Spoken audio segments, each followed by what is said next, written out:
Let's look at what we will achieve in this 3 minutes video today. First of all, we will see how to create an instance of an existing connector.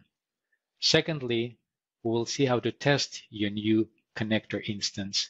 And finally, we will show you how to identify all of the running instances in the integration builder. Let's get started. This is the Integration Builder homepage. Integration Builder is available as part of the AMPLIFY application integration offering. Let's go to the connectors page. There are a lot of existing cloud services. With more than 150 connectors, Integration Builder very likely has a connector you need. But if you don't see what you need, it's easy to add a new connector. Now we will focus on instantiating and testing a new instance of a connector.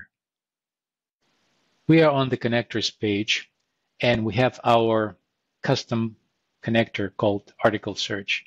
If we hover over that connector and click on Authenticate, we can create a new instance of this connector. This is a relatively simple connector to configure. We only need to enter two parameters, the name of this new instance and the API key. When we click Create Connector, the connector instance is created and we are presented with additional capabilities on that instance. So what we can do from this screen, we can test our instance, our API, using test in the API docs. So you see our single articles endpoint that is exposed by New York Times article search.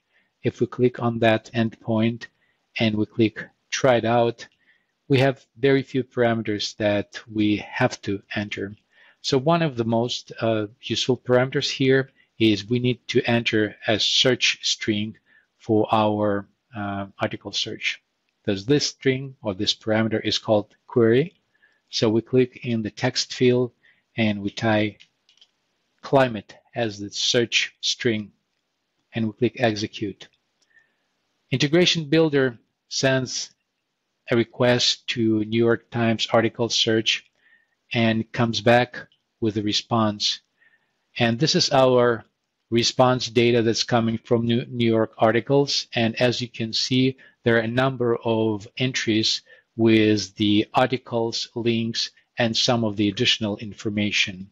And also, the screen presents you a simple curl command that you can execute from a command line. So this is how you can test a connector and any endpoint that is part of your connector. Now, if you want to do some other work in Integration Builder and come back to the same screen to test additional capabilities of your connector, you can find a running instance of your connector if you go to the Instances tab of the tool, and you can see a number of running connectors.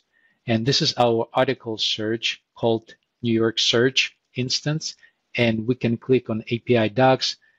That brings us back to the screen from where we can test our endpoint again. Congratulations! Now you know how to create an instance of a connector and how to test that instance and how to find all of your running instances in the Integration Builder. Please follow coming courses to know more about Integration Builder. The next one is how to create a flow template.